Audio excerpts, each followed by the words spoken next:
En el pueblo donde vivíamos nosotros, había la costumbre de que las personas contaran cosas fabulosas, como si fueran verdad. Decían que eran mentirosos, pero no eran mentirosos, eran fabuladores, cuenteros. Era uma vez explorador. You have to go find old women who have a lot of stories. Aprender a escutar. To listen to other people. Escutar criativamente. Seguir a história. Croire aux histoires qu'on raconte. Gostando da palavra. La necesidad de comunicarse. Il faut être amoureux. I've sometimes wondered, to be a storyteller, what do you have to know? And I think the first thing you have to be able to do is move furniture. Because every time you go somewhere to tell stories, you always have to move chairs here and there and make a nice space. And the second thing is you have to carry tea to old women. You have to give them coffee, tea. You have to go find old women who have a lot of stories and you have to listen to them. But the furniture is important too. Many years ago, when I was in my early 20s, I worked with very poor children from downtown Toronto, and we were at a summer camp. And at the summer camp, we built a fire at night, and the kids would come around the fire, and we told them stories. And these same boys who listened very, very well around the fire to the stories didn't listen to anything else. No, you could yell at them, but it didn't matter because everybody yelled at them. So only stories held their attention.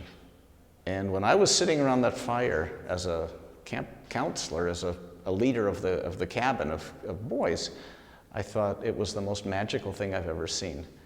To hold these children by the light of the fire at night in the forest with just a few words, a few stories, and they opened their hearts to the storyteller. And after that summer, I was about 22 years old, I decided I had to become a storyteller.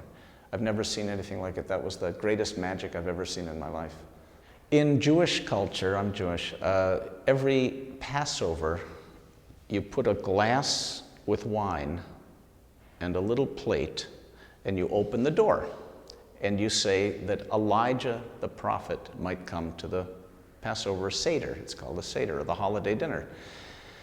And the belief is Elijah could be any stranger, anybody you see. That's why if you see a beggar on the street, it could be Elijah the prophet.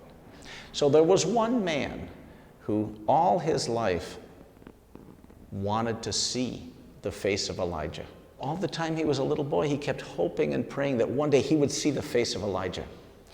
Then he became a businessman, he made some money, and one day, as an adult, he came to the rabbi and he said, "Rabbi, all my life, all I've wanted is one thing, to see the face of Elijah the prophet.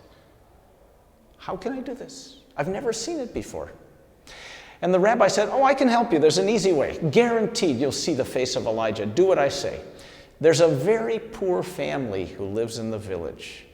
You go to them and you bring them the best food, the best candlesticks, the best everything, and you celebrate Passover with the poor family. And you will see Elijah the prophet. Guaranteed."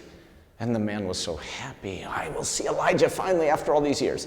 So he came to the poor family and he said, "I'm a rich man and I have come to celebrate Passover with you." And everything was beautiful. The food was the best. Everything, the prayers, the songs.